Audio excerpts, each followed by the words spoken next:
It's Wednesday, everyone. I'm Michelle Gassoub here in the CBC Vancouver newsroom. I've got your top stories. Leader of the BC Conservatives, John Rustad, says he's not resigning after 20 members of his caucus say they've lost confidence in him and want him out. The member sent a letter to party president Aisha Esti Wednesday morning that says the MLAs have lost confidence in Rustad's leadership and want an interim leader to take his place. The letter, issued by lawyers Crease, Harmon and Bruce Halsor, did not name the MLAs. I have not seen the letter, and so there's obviously some loud voices that are part of that group. They have been for some time, and I'm listening to what those voices are, but I can tell you something. We as the Conservative Party are going to be focused on these issues that are facing people on a day-to-day basis here in this province. The caucus revolt comes after members of the party's management committee called for Rustad to resign in September, saying turmoil under his leadership has undermined the party's credibility.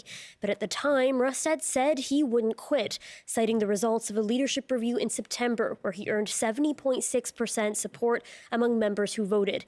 The party's constitution says the leader can only be removed by resignation, death, incapacitation, or a leadership review.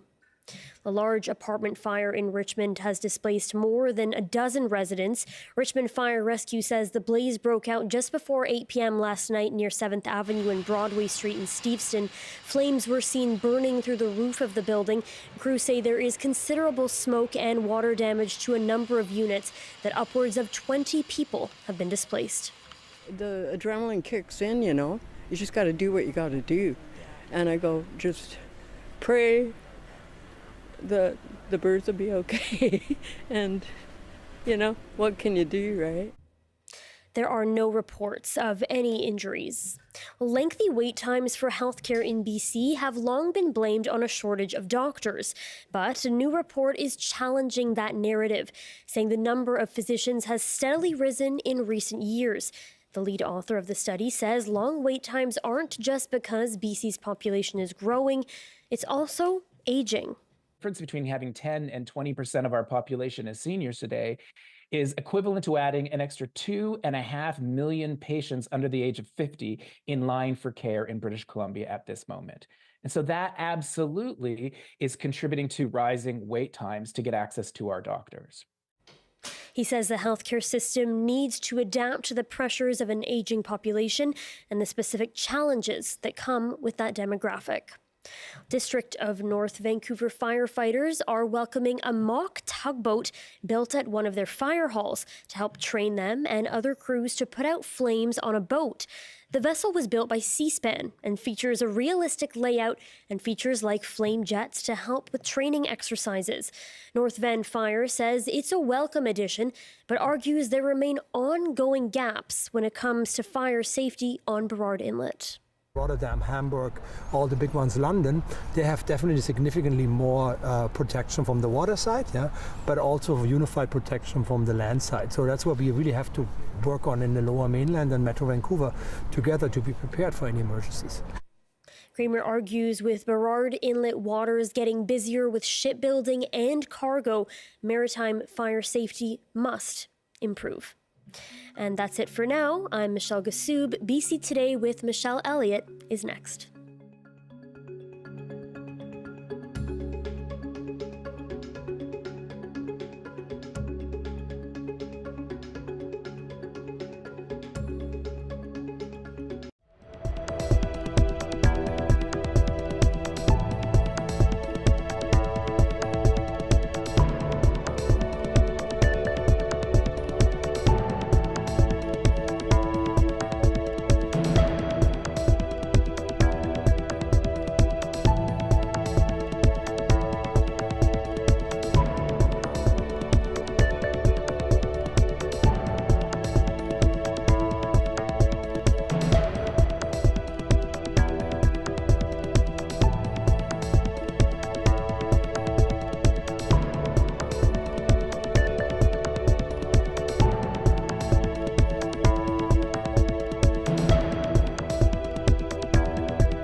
Good afternoon. Thank you for joining us. BC Conservative leader John Rustad has just been talking to reporters about more calls for him to resign. We'll bring his comments and reaction to you up first. And Greater Vancouver's real estate sales will likely close 2025 with the slowest numbers since the start of the century. We'll talk to a realtor about what that means for you. And another mill closure in Crofton. What's the impact of these closures on workers and on communities? We'll take your calls. I'm Michelle Elliott. Welcome to BC Today.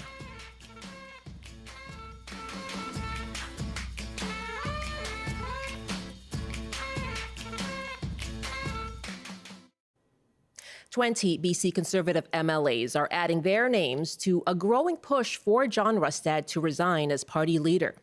In an open letter, the unnamed MLAs say they have, quote, lost confidence in his leadership. Rustad said today he isn't planning on stepping down. And here's a back and forth between him and reporters this morning. With 20 MLAs is calling on you to resign. Are you going to resign? No. Can you tell us, do you have the confidence of your caucus? I have not seen the letter, and so there's obviously some loud voices that are part of that group. They have been for some time.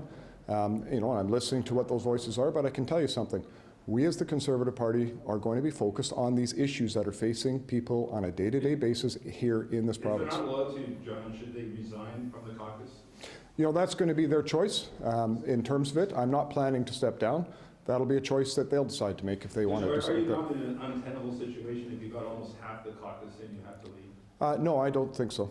How do you see the party moving forward if more than half the caucus is expressing discontent with your leadership? Well, there'll be a discussion that we're going to certainly have in terms of within the party structure as well as within our caucus. It's a discussion I have not had with them at this point. Who knows whether they'll decide to leave or not, but I am staying on in terms of leading this party. We have a lot of work that is in front of us. The issues that are facing us on a day-to-day basis in this province are huge. That is what matters. And the interesting piece of all this, of course, is we're up somewhere between 2 and 8 points in the poll. So what is their motivation? That's BC Conservative Party leader John Rustad speaking to reporters this morning. The open letter was signed by 20 BC Conservative MLAs and sent to Party President Aisha Esti this morning through lawyers. It does not name the MLAs, however. We will continue to follow the story here on CBC.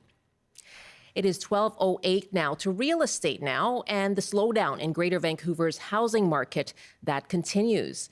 And the CBC's Justin McElroy broke down the latest data from Greater Vancouver Realtors. And he found, based on those numbers, that sales for the region are set to be the lowest since the start of the century. Rental market prices also down 10% over 2 years. Now, to help break this down and let you know what it means for you, I'm joined by Steve Saretsky, a Vancouver realtor with Oakwyn Realty. Good afternoon. Thanks for joining us. No worries. Thanks for having me on. How reflective is this of what you're seeing and experiencing in the market? Yeah, I think it's been a challenging year for the market as a whole. I think that, right now, we're tracking home sales that are the lowest they've been since the year 2000. So effectively a 25-year low. If you look at home sales this past month in November, down 15%, something like that, year over year, listings down, but inventory levels remain high. You have 8 months of supply on the market. And so anytime you have 8 months of supply, we're typically used to somewhere around 3 or 4. So we're effectively double that. And, anytime you have 8 months, that just puts more downwards pressure on pricing. I think that's what we're seeing today. You look at the MLS home price index that says it's down 4% from last year. I would tell you for the most part, realistically, I'd say home prices are down closer to 10% this year across most product types in reality. And so what's keeping buyers away even with those lower prices? I think it's a combination of, I think there's certainly some concerns about the economy, the labor market. It's hard to go out there and make $1 million purchase when you're not too sure about the stability of your job moving forward. So I think that's probably the number one thing. I think that, it's a little bit of a herd mentality, right? Like people see, people are hearing their neighbors saying it's a bad time to buy, prices are coming down. I think when people see that, it just gives them that extra pause and say, well, if I wait longer, if I wait 3 months or 6 months or 9 months from now, maybe I'll get even lower prices. So I think it's kind of a combination of the two. And Steve, are you seeing, I mean, we've been covering stories around the number of condos that have been sitting unsold. So what are you finding? Is it about condos or also, single detached or townhomes and duplexes as well? Yeah, I think everything is pretty slow. I mean, I think that in my opinion, I think the condo market is still probably the toughest, right? I just think like you have quite a bit of condo supply. You have a lot of new construction that's completing. I think the big thing is for condos, a huge driver of the market in the condo space over the last 3 to 5 years has been the investor, right? And the investor is still not active in the marketplace today. Rates have come down a bit, but not enough to entice the investors back in. Tenancy laws, rents are declining. Rents are down double digits. So you've lost a huge chunk of demand from the investor pool. And so ultimately, I think there's just a lot of supply there that needs to be absorbed by the end user. And so there's kind of that air pocket, which is allowing prices to fall. You mentioned interest rates. There is another interest rate decision coming from the Bank of Canada this month. We don't know what that will be, but could things still change as we get near the end of the year? Yeah, I think that, probably the biggest mistake sellers have made this year is really relying on the Bank of Canada to change the direction of the market. I mean, I think that, as of right now, financial markets are not pricing in any further reductions from the Bank of Canada this year or next year. I mean, again, that can be subject to change, but as of right now, there's no more further expectation for rate cuts. I think the big thing is like, while the Bank of Canada can influence variable rate mortgages, it doesn't have really any impact on fixed rate mortgages, which are priced based off of where the bond market is. So if you look at most people that are renewing a mortgage, 70% of them typically are going fixed rate. And fixed rates are pretty much the same today as they were on January 1st, which is effectively 4%. So it'll be interesting. 2026 is the largest mortgage renewal wave to date. So there's a lot of mortgages that will need to roll over next year. What do you see looking at the next year? What's the long-term impact of the slowdown we're seeing this year? I mean, I think it's logical to conclude that demand should pick up, right? I mean, we have, again, effectively a 25-year low in home sales. So like it should pick up because there's not really a whole lot lower to go in terms of home sales. But I think the challenge is going to be you still have 8 months of inventory that you have to clear. And so I think it's going to take some time to work through that inventory. And so I think like for people that are maybe planning next year, I wouldn't expect really any rebound in home prices. I think while demand can pick up and, things should move a little bit better, I think it's challenging to conclude that you're going to see higher prices next year. In fact, I'd argue given where we are today at 8 months of supply, it's logical to conclude or reasonable to conclude that you could still see further downwards pressure on pricing. So if I'm someone, let's just go through buyers and sellers here. If I'm a buyer, what should I be planning for then?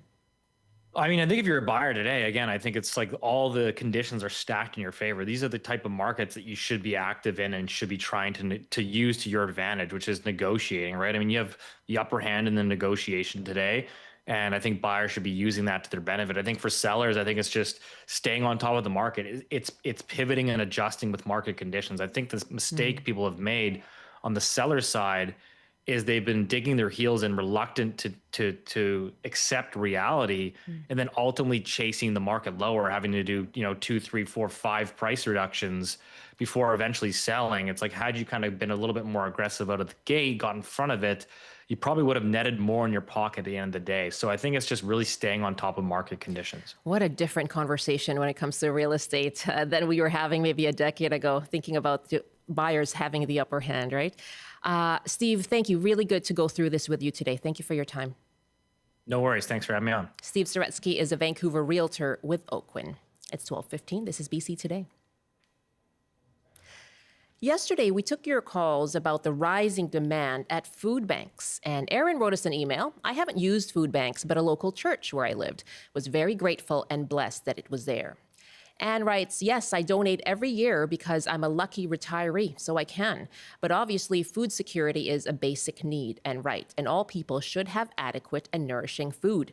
If there's a lack, this should be a first priority for our taxes, and we should be dealing with inequality in our society. Dan writes from Kelowna, governments at all three levels keep inviting people to move here. Not smart when we lack the infrastructure, not enough housing, schools, jobs, or healthcare. Why do politicians think we must always grow bigger? Nikki writes from Camel River, one of your listeners just said that he sees people collecting food and then going around the corner into an expensive car. Don't forget that many food bank users rely on getting a ride to the food bank. It may not be what you initially think. James wrote from Spence's Bridge, food insecurity will deepen with AI and robots coming to take jobs, including those in the media. The government needs to prepare for this proactively. We must expect the AI disruption to increase poverty by 40% or more. Felix writes, the underlying issue is a growing discrepancy between income and price. It so happens both these factors are controlled almost completely by the same powers, i.e. corporations and government agencies, in their role as employers and wage and price setters. In our societies, these employers have so much power only because governments have now almost completely resigned from their responsibility to act on behalf of the population. To engage with that responsibility would mean intervening in that great sacred cow underlying these issues, the so-called free market. Thanks for your emails, bctoday@cbc.ca.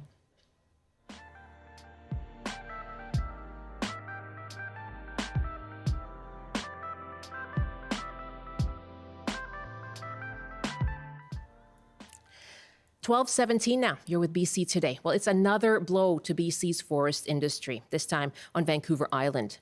Pulp and paper giant Domtar announced its mill in Crofton will close permanently, and this will impact 350 workers.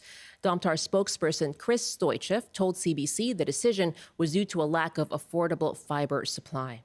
We're not able to get the fiber, the harvest in British Columbia that we need in order to operate an economically viable mill.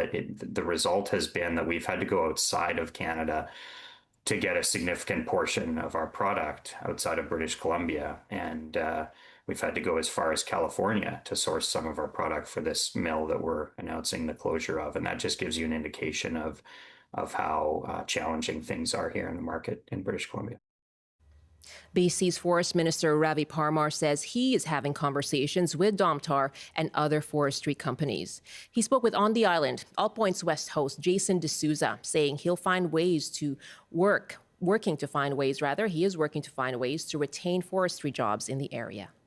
I'm certainly going to leave no stone unturned in my steadfast determination to explore any option available to me and any opportunity that may come forward to ensure that that site continues to produce good-paying forestry supporting jobs. My intent is to have conversations with people about what those options may look like. I hope at the end of the day, there is a hope and desire from someone out there that may want to come forward and work with the government of BC and work with industry partners to ensure that there are good paying, family supporting forestry jobs produced on that site.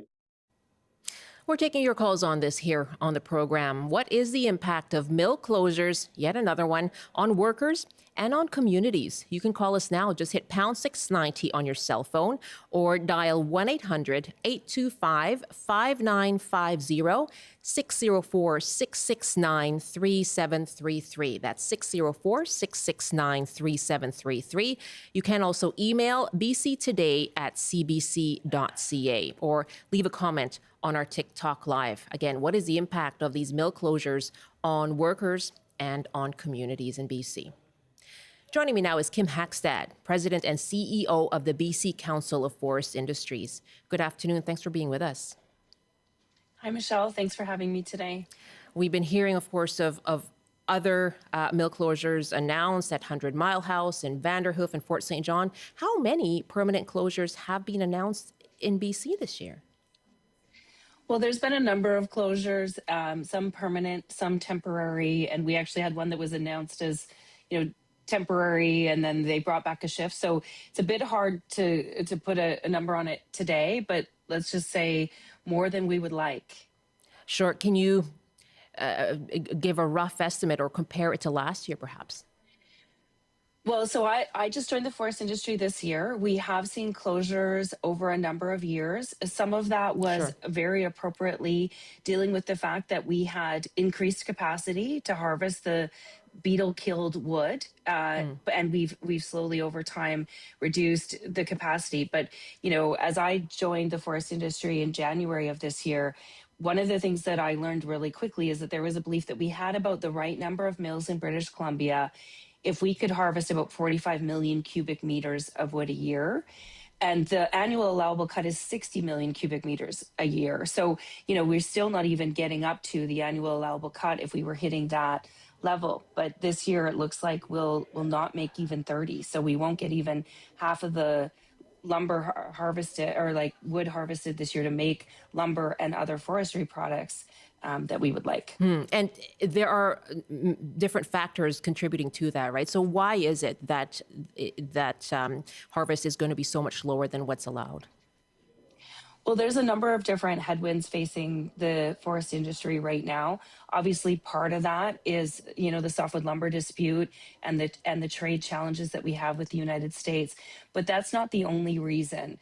This is about cost competitiveness and access to logs and chips for sawmills and pulp mills in British Columbia. Okay. We'll get into what needs to be done in the industry in just a moment. We're taking your calls as well. What is the impact of mill closures on workers and on communities in BC?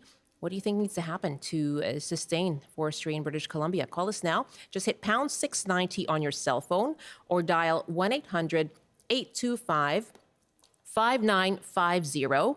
That's 1-800-825-5950 or 604-669-3733, 604-669-3733. Watching your emails at bctoday@cbc.ca and your comments on TikTok as well. My guest is Kim Haakstad, President and CEO of the BC Council of Forest Industries. And Kim, we have heard from the Mayor of Crofton. We've heard from various mayors when their communities are hit. What is the ripple effect of a closure like this? Well, I mean, it starts with the direct jobs. So, at a facility like Crofton, that's 350 jobs. For every direct job, there's another indirect or induced job. So, easily 700 workers directly impacted.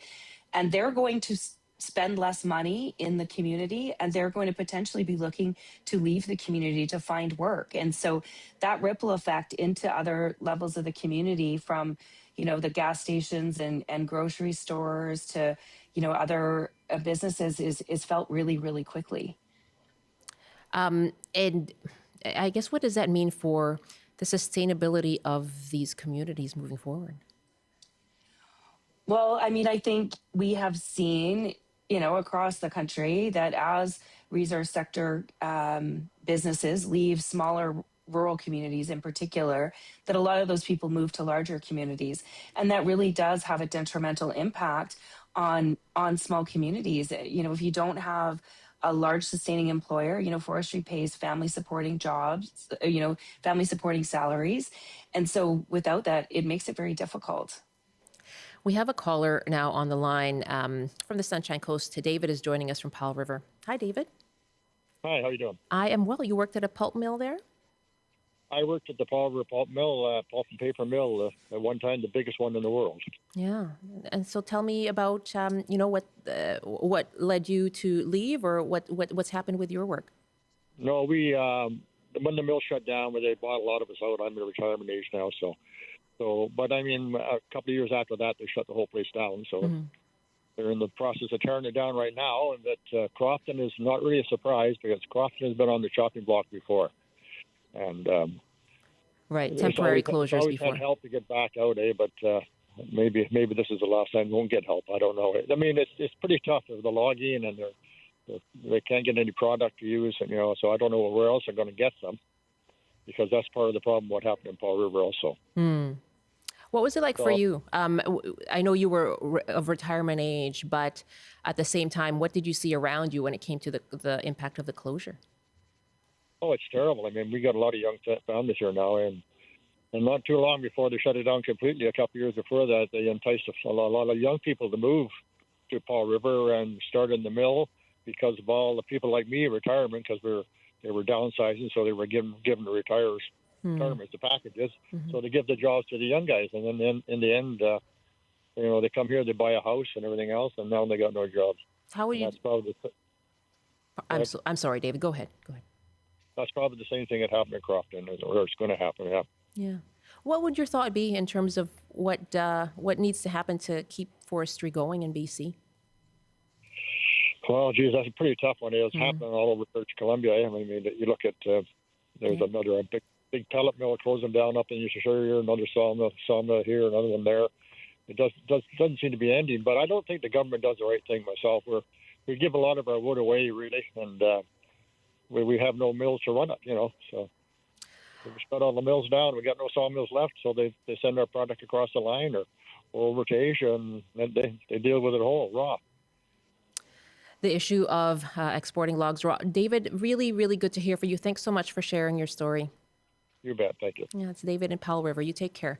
Yes, Kim, as he said, we're seeing this all around British Columbia. What do you make of what he's pointing to there when it comes to, relying just shipping off raw logs and depleting the forests here? Well, we do absolutely everything we can to utilize logs in British Columbia. And, part of that is making sure that we have a robust, not just primary manufacturing sector, but secondary manufacturing sector. So that, in addition to making lumber, which is an incredibly important home building product, that we're also making other things like mass timber, or, that pulp mills are producing the inputs to pulp and paper products and home siding and other materials that are made with forest products. And so, right down to toilet paper, which many people forget is a forest product. So, we need to have a whole functioning supply chain to make sure that when, a log comes to a mill, we use every part of that log, and that we use, some of it to make lumber and some of it to make other products. Lots of comments coming in too on TikTok. Lori writes, this is going to affect so many on the island. And That's Us writes, should mills that closed be forced to give up their forest tenures and make that wood available? Okay, do you know the process that would come out of a mill closing then, Kim? Well, I mean, there's different circumstances when any mill closes. It actually depends on what that business structure is. So when we're talking about a pulp mill, they tend to not have a forest tenure. So they're looking to buy their wood on the market. So through BC Timber Sales, which hasn't been functioning well in British Columbia and getting their logs to market, as well as, a very important customer for a sawmill is the pulp mill, who buys some of those pieces that are cut off a log in order to make lumber. They use those pieces to make chips, to make pulp and paper, or they use portions of it to make bioenergy. So we're a really interconnected ecosystem. And so we are always thinking about how it is that any of these closures are impacting the whole of the ecosystem, not just one specific part. Okay. Thank you for clarifying that. Taking calls from our audience as well on this coming up after our news update. And what do you think is the impact of mill closures on workers? I really want to hear from you. We're hearing now from here it's going to be more than 300 as this Crofton mill closes at the end of the year. What do you think will be the impact on them? If you have experienced this yourself, we'd like to hear from you. And on communities, on the sustainability and future of those communities as well. Our numbers again, 604-669-3733, 1-800-825-5950. Again, 604-669-3733, 1-800-825-5950.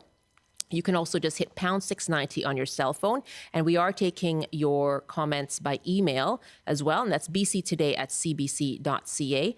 And on TikTok, that's at CBC British Columbia. Mikey D writes on TikTok, this is not a surprise. I was in Cornwall when Domtar left. Thank you for your comment as well. We're going to go back to your calls and more with Kim Haakstad, CEO and President of the BC Council of Forest Industries, in a couple of moments from now. Right now it is 12:30 and it's time for your CBC News Update. And here's Tarjit Parmar. Good afternoon. John Rustad says he is staying on as the leader of the BC Conservatives despite growing calls for him to resign. 20 members of his caucus say that they have lost confidence in him and want him to be replaced with an interim leader. A letter from lawyer Bruce Halser to the party president outlines those concerns. Rustad says he has not discussed the matter with his caucus at this point. A meeting will be held on Vancouver Island today to discuss ways to support workers at the Crofton mill. The company that owns the plant has announced it's closing down permanently, costing nearly 350 workers their jobs. Domtar says the reason is because it cannot access enough wood fiber needed for its pulp operation. That mill will close on December 15th, but staff will stay on until at least February to help with the shutdown. And about 20 people have been displaced from their homes in Steveston after a fire in an apartment building last night. The fire started after 7:30 p.m. and caused some heavy damage to that building. Nobody was hurt, and the cause of that fire is still under investigation. Those are your news headlines from the CBC Vancouver newsroom. For more information, you can go to the website, cbc.ca/BC. Tarnjeet, thank you very much. You know, the Spotify Wrapped came out today. Yeah, I'm on Apple Music, so mine came out yesterday. Yes, I saw some people posting those. And was it pretty reflective of what you've been listening to all year? It was quite depressing. It was a lot of Radiohead. So I don't know. But you knew that while you were listening. I'm guessing. My number one album was Graceland by Paul Simon. So, wow. Yeah. So at least there's that. Yes. That's fantastic. That's okay. You have good taste. Anything good from you? You have no, because well, unfortunately, I do share my Spotify with my daughter, and so my top song was Justin Bieber's Baby. So there you go. Wow. That's making a resurgence with the younger kids. It sure that was has. Back in my time. Yeah, exactly. And I myself have not listened to it this year. So I know exactly who has been. Okay. I know the culprit. Tarnjeet, thank you very much. Thanks, good taste. Michelle. That's Tarnjeet Parmar in the CBC Vancouver newsroom. 12:32 now. You're with BC Today, and I'm Michelle Elliott. Thanks for being with us. We are taking your calls on the closure of another mill, and this time in Crofton. And Domtar is a pulp mill operator, saying it is permanently ending operations there, and it will end by December 15th. But there will be workers there working on the closure until April. And we're asking you, what is the impact of these mill closures? That we've seen a number already. What's the impact on the workers and on communities as well? 604-669-3733. 1-800-825-5950. My guest is Kim Haakstad, President and CEO of the BC Council of Forest Industries. And I wonder, Kim, if you know, so in this particular case, the spokesperson, Chris Stoichev, clarified the mill will cease operations December 15th, but most of its staff will still be employed until mid-February, some until April, in terms of working on the actual closure. But what is the process? What is the experience of workers who are laid off as a result of closures? What do the following months look like as they, I assume, go on EI? Yeah, I mean, I think that there's a number of different federal and provincial programs that help try and support workers as they transition. But I'll say that there is an important part of any closure plan for a facility like this is making sure that they're safely shutting down. And when I say safely, I mean, from a health, safety, and environment perspective, that they're managing responsibly the closure of the facilities on the site and the site. So that's the work that has to happen between the official closure and when the employees leave. But obviously, employees will also be looking to see where they can find other jobs and where there are programs to help them with that transition. Right. And the federal government this year, as part of its response to the U.S. More tariffs and duties, increased tariffs and duties, they announced a reskilling package for up to 50,000 workers. Do you know what has been made available from the federal government when it comes to any kind of retraining or transition? Well, a lot of that actually gets delivered by the province. And so, the province of British Columbia, the post-secondary and future skills ministry and the social development ministry are making sure that there is additional staff at Work BC centers to support folks in answering the questions that they might have at this time. So, that's something I know the province takes very seriously, is working very hard to respond in those communities, but they'd be better positioned to talk about it in more detail than I am. Fair enough. Thank you very much. Let's take a call here from Parker in Surrey, who is a tree planter, so has connection, of course, to the forest industry. Hi, Parker. Welcome. Hi, how are you doing? I'm well, thank you. And can you tell me about your own experience and what impact these closures might have? Oh, let's see, my own experience. I love my job. I love the industry, and I want to keep working in forestry for as long as I'm able to. But the way we're going about it now, it's not sustainable. I know everyone says that, but I've watched communities burn. I've watched floods wipe out hundreds of houses, wildfire, everything. This is a very troubling time for not only workers like myself. How am I going to feed myself? How am I going to house myself, especially in this economy? But I think it's a fantastic opportunity to take a hard look at the industry in terms of sustainability, in terms of compensation. It's well known that tree planters are paid the least out of all forestry workers, but that's neither here nor there. But for the workers that will be laid off, we need social support. We need, dare I say, basic universal income, something along those lines, just to keep people from slipping into poverty like so many people we see in this beautiful country. When you talk about reform, what are you referring to? From my perspective, from the ground at least, we need to look at how much we're harvesting and the way that we harvest it. Clear cutting is still happening in this country. I have stood at the top of mountains and have not been able to see a living tree for as far as the eye can see. The devastation that this country has experienced from the industry we'll never recover from it ecologically.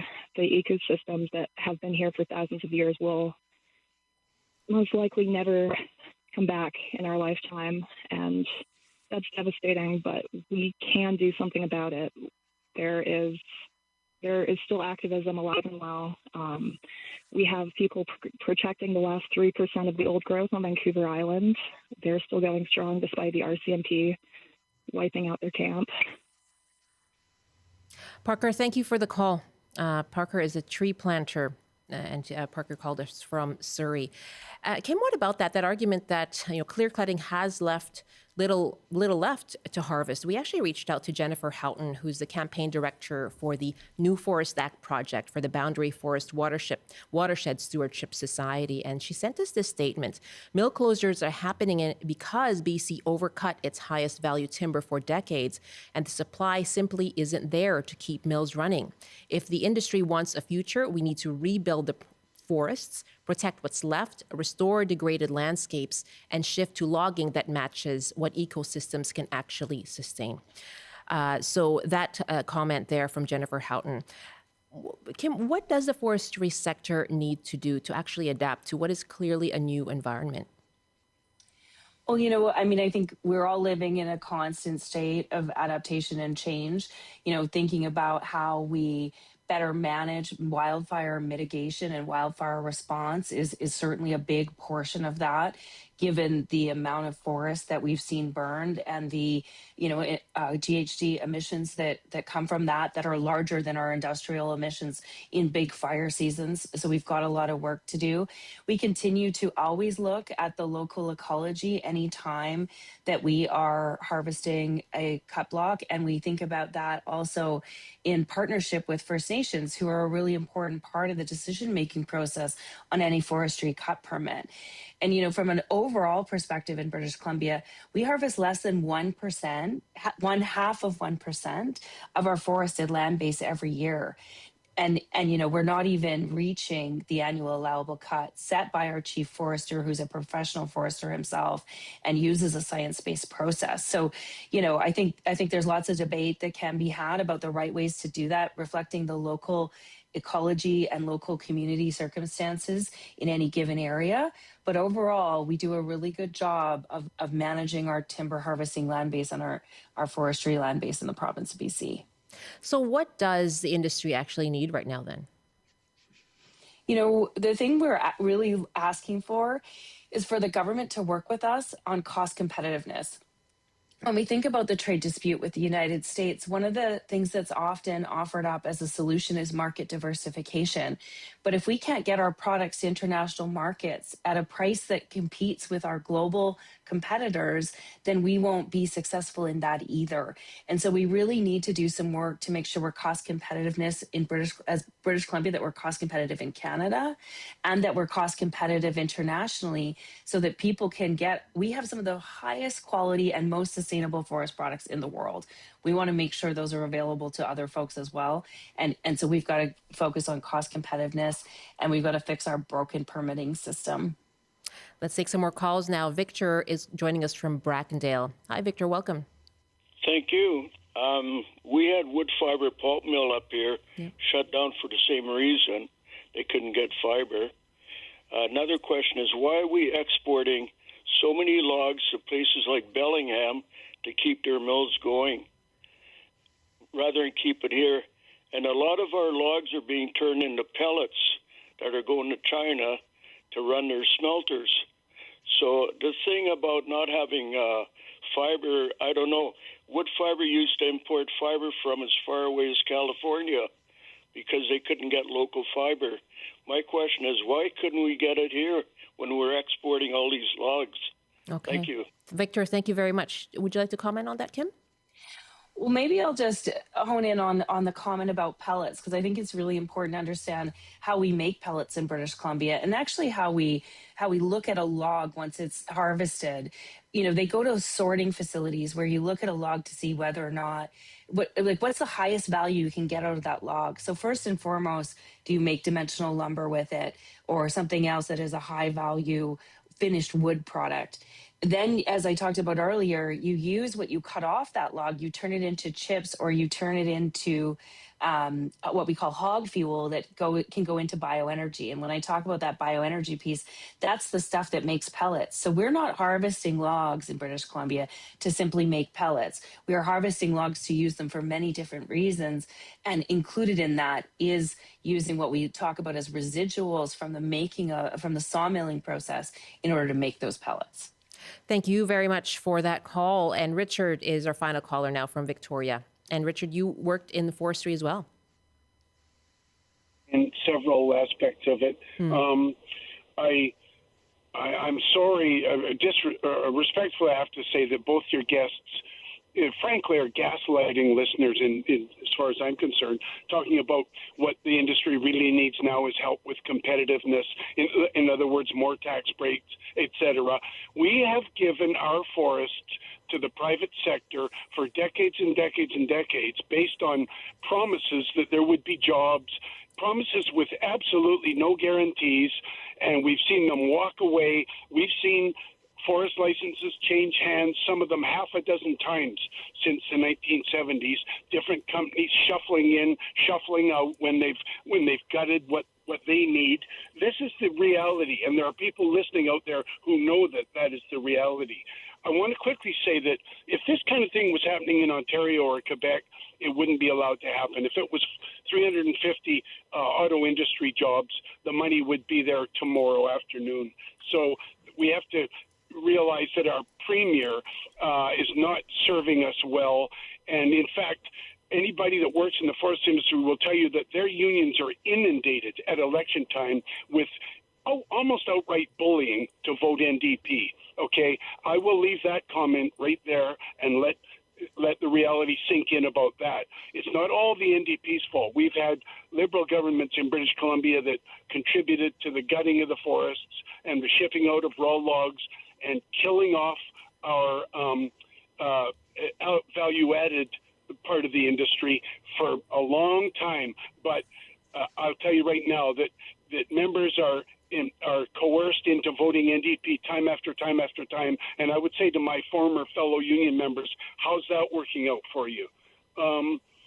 That's kind of just about all I wanted to say. Okay, Richard, thank you very much for the call. So talking there as well about, where's the support, I think, from the federal government, looking for the Premier to do a better job of lobbying on behalf of BC, I think was the last point that Richard made. But earlier, he was talking about the arrival and inundation of large American forestry companies running mills as opposed to the family-owned BC companies. What has happened there, Kim? Well, any large industry is going to have companies of all different shapes and sizes. They're going to have multinational companies. They're going to have small businesses. They're going to have medium-sized family-owned companies that are multi-generational. And, I think you need all of those types of businesses to have a healthy business environment, a healthy business ecosystem.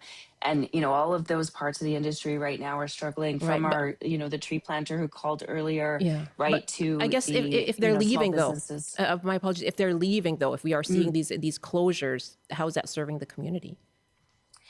Well, I mean, it's challenging for communities when companies leave. And so I think it's important that we look at ourselves in the mirror when that happens and say, why are businesses making this decision? We've seen forestry companies born and bred and built here in British Columbia, where this is their home, where they come from. They want to remain in British Columbia, but the business environment means that it's made more sense for them to invest as well in other parts of Canada, in the United States, or even internationally. So I think the thing we really have to take away from that is what's causing that? Why do they not want to stay here? Because their first choice is to be here. Kim Haakstad, it's good to have you on, and thank you for taking these comments from our audience as well. Thank you. Thanks for having me, Michelle. Kim Haakstad, take care. Kim Haakstad is president and CEO of the BC Council of Forest Industries. 12:47 now with BC Today. And thanks for joining us here on CBC. Now, yesterday, we had a special guest, children's musician Fred Penner, about the role of kindness and how we can instill kindness in our children. We got these emails from you. Anna wrote us to say, I'd like to share my idea of kindness. The golden rule be applied to everybody you have contact with. Take care, and thank you for your good work and your team and what you do for Canadians. Scott wrote, a friend in Gibson's, Ilana, is making bespoke wreaths as a fundraiser for Ukraine. It was her birthday a couple of days ago, and so I wrote and produced 2 songs for her. This is kindness.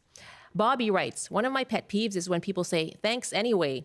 If someone has done their best to help you, please just say, thank you for your help. Saying anyways pretty much takes away from their efforts. Oh, thank you for that.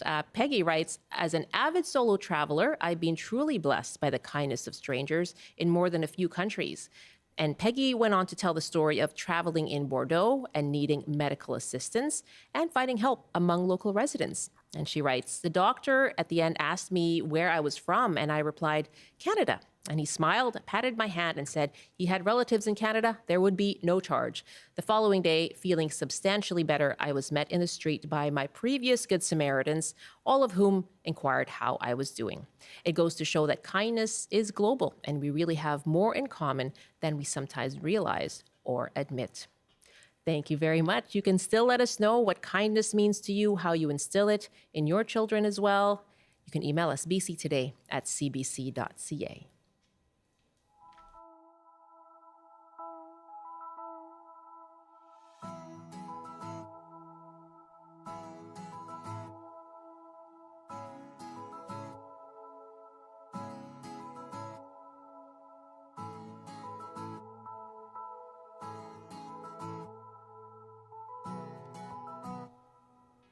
Well, this Friday, we are having our special day of programming for our Make the Season Kind Food Bank fundraiser, raising money in aid of more than 100 food banks in the province.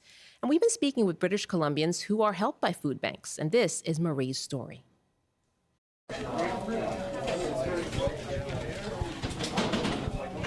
got kids at home, and with food prices, yes, please. I can barely afford my rent, so all the money that I'm saving by coming here, I'm able to allocate so I can keep my heat on and my hydro, and it also goes towards my rent. I just found a peanut butter. Did you want a peanut butter? I have a peanut butter. You do? Okay. This is my weekly groceries for my kids and I. And then I have to take this onto public transit. So I try to pack accordingly. If I'm given eggs, I usually have like a separate bag for that. My first name is Marie, and my family situation is I'm coming from a divorced background, and unfortunately I was involved with domestic violence as well, so I'm not able to work at the moment, so my income is very limited, and then my time is spent looking after my children. So coming here once a week has been extraordinarily helpful because I'm able to allocate money, like I said, for hydro and Fortis rent, which is more than half of what I get per month, and because of unfortunately our court system, our family law court system, I'm waiting for a court date and a judge so that then I can get proper child support, and then hopefully I don't have to use the food bank any longer, and it can be used for homeless or people that are very down and out. I have my own situation and my own story like everyone here, but they're amazing people, great group of people, helpful. There's no judgment either, because again, everyone has a story. So yeah, I used to be a veterinary technician years ago, so I would like to get back in that, get back working with animals. Yeah. You can donate anytime. Just go to cbc.ca/kindbc and click on the Donate Now button. And you can choose from all 111 food banks in BC to send your donation to. And once you do, you will receive a tax receipt within hours. Again, that's cbc.ca/kindbc. And of course, lots of special programming planned for this Friday, December the 5th. I'll be hosting a 3-hour show along with Margaret Gallagher.